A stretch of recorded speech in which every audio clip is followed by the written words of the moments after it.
Bengals fans who've been going to games for years might say it feels like it's getting hotter during the season. And they're right. Data from Climate Central shows from 1970 to 2019, the average temperature during the Bengals season has gone up almost 2 degrees.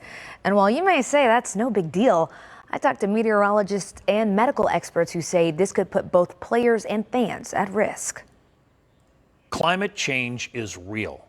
You know them, you love them. It was a slow start, Tanya, but we finished big. WCPO's chief meteorologist Steve Raleigh has been giving the tri-state the most accurate forecast for the past 20 years. And he can confidently say the fall is warmer.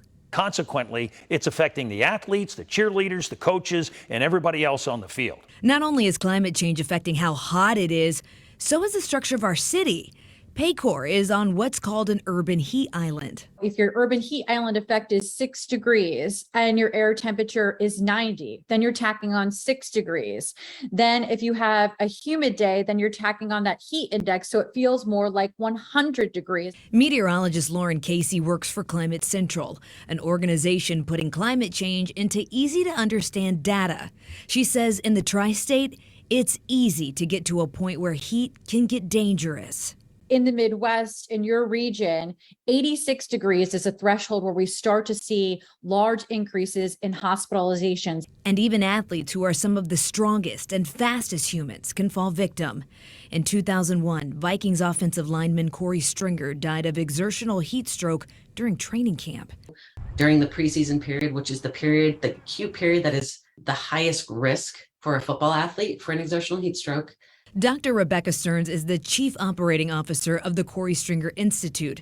And partly due to KSI's advocacy and research, the NFL created a standard protocol for suspected exertional heat stroke, endorsed by KSI.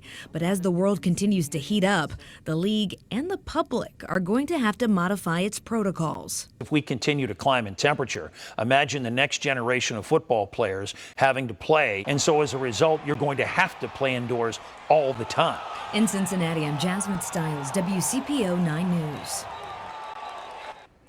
Well, Steve says the best way to protect yourself from heat stroke on a hot day is by sitting in the cheap seats. The cooler air circles higher up than closer to the field where the heat radiates off of it.